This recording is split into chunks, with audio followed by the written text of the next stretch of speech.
بسم اللہ الرحمن الرحیم۔ Welcome to the Z voice. سرد جوت کون تھا؟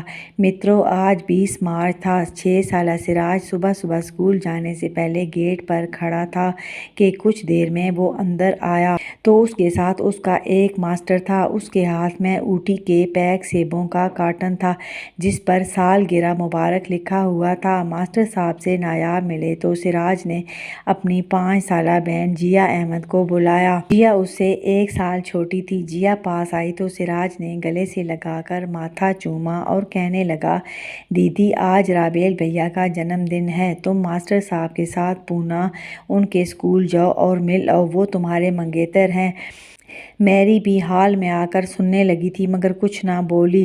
نایاب کہنے لگے، سراج بیٹے اس کی کیا ضرورت ہے؟ مگر سراج نے ہاتھ اٹھا کر باپ کو بولنے سے روک دیا۔ پپا رشتے کی تجدید کرتے رہنا چاہیے۔ ڈیڈ جلیان ہمیں دیکھنے کیوں آتے ہیں؟ دیدی کارن نہیں آتے، جب ہم نہیں تھے تب بھی آتے تھے، بنارس CIA ہیڈ کوارٹر بھی آتے تھے، پھر مما کے اپارٹمنٹ آگرہ بھی آتے تھے۔ صرف یہ باور کروانے کہ آپ اکیلے نہیں ہیں، ہم ساتھ ہیں۔ اگر ہم ناطے کی یاد دہانی چھوڑ دیں تو دوسرا ہمارے بغیر جینا سیکھ لیتا ہے۔ نایاب خاموش ہو گئے۔ جیا کو سراج احمد نے خط دیا اور وہ ماسٹر صاحب کے ہمراہ بس میں پونا چلی گئی۔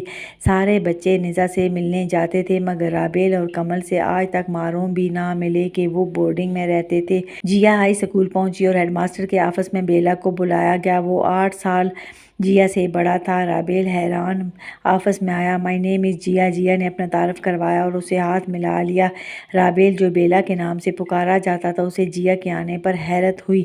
تم کیوں آئی ہو؟ اس نے پوچھا۔ آپ سے ملنے آئی ہوں، جیا نے بتایا۔ بیلا نے غصے سے اسے تکا۔ مارشل صاحب نے بھیجا ہے، وہ کچھ غصے سے بولا۔ نہیں، بھیا نے بھیجا ہے اور یہ خط بھی دیا ہے۔ جیا نے ہاتھ میں پکڑا خط دیا۔ ماسٹر نے سیبوں کا پیک آفس ٹیبل پر رکھ دیا تھا۔ بیلا نے خط کھولا، لکھا تھا، خط اردو میں لکھا تھا۔ السلام علیکم رابیل بھیا، سنا ہے آپ قرۂ ارض پر سب سے زیادہ سندر ہیں، تو آپ کی سندرتا پر سلامتی اترے۔ جیا ہماری بہن ہے اور آپ کے منگیتر تو ہم ضروری سمجھتے ہیں۔ جیا کا آپ سے ملنے آنا کہ رابطوں کے درمیانی پلوں کو مضبوط کرتے رہنا چاہیے۔ مترو، بیلا نے خط پڑھا تو اس کے تن بدن میں آگ لگ گئی۔ اس نے بڑھ کر جیا کو بازو سے پکڑ لیا اور مار مار کر فنا کر دیا۔ کس نے کہا تم میری منگیتر ہو؟ تم میری اماں کی بیٹی ہو، تم میری بہن ہو۔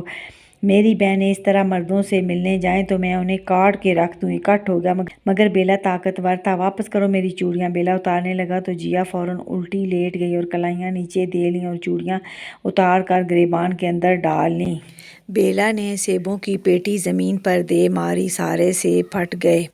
بیلا نے مار مار کر دونوں کلائیاں جوڑوں سے توڑ دیں کہ نکالو چوڑیاں اندر سے، مگر خود ہاتھ ڈال کر نہ نکالیں۔ کمل آ گیا اور بیلا کو پکڑ لیا۔ بیلا نے سراج کے خط کے پیچھے چند لفظ لکھے اور ماسٹر کو تھما کر کہا کہ اسے لے جاؤ۔ ماسٹر زخمی جیا کو اٹھا لایا تو میری بیٹی کو دیکھ کر دہل گئی۔ ہاتھوں پر اٹھائے ہاسپٹل لے گئی۔ پسلیاں بھی ٹوٹ گئی تھیں اور کلائیاں بھی، اسے پلستر چڑھ گئے۔ سراج خط کوکو کے پاس لایا تو اردو میں لکھا تھا، سراج احمد میری ماں جائے، اب جیا کو دوبارہ بھیجا تو لاش بھیجوں گا جیا کی۔ کیا تجھے غیرت نہیں ہے؟ اور صرف پڑھائی پر توجہ دو۔ خبردار جو فیل ہوئے تو میں گھر آ کر ماروں گا۔ اور ہاں، جیا میری بہن ہے، مجھے قسم ہے خدا کی، میں جیا سے نکاح کروں تو ویرا امی سے زنا کروں برابر ہے۔ کوکو اور سراج خط پڑھ کر ڈر گئے۔ یہ تو صحیح راکشس ہے، کتنی گندی باتیں لکھی ہیں، سراج خوف سے بولا۔ اور مترو، سال گزر گیا۔ 20 مارچ تھا۔ سراج صبح کا کہیں نکلا تھا، پلٹا تو ایک ماسٹر ہمراہ تھا اور ساتھ ایک بڑا کیک تھا۔ راج کہاں گئے تھے؟ محروم نے جا لیا تو سراج نے جیا کو بلایا، پاس بٹھایا اور کہنے لگا، ہماری پیاری بہنا، آج رابیل بھیا کا جنم دن ہے، پر آج سرد جوت کا بھی جنم دن ہے، تم ماسٹر صاحب کے ساتھ جھانسی جاؤ۔ جیا چیخیں مارتی بھائی سے لپٹ گئی۔ نایاب کو بھی رونا آ گیا۔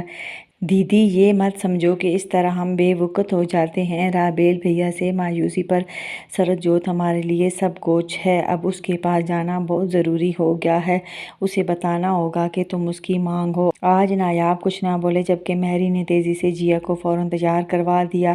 جیا ماسٹر کے ہمراہ جھانسی سورج بنسی پرائمری اسکول آئی تو کلاس شروع تھی۔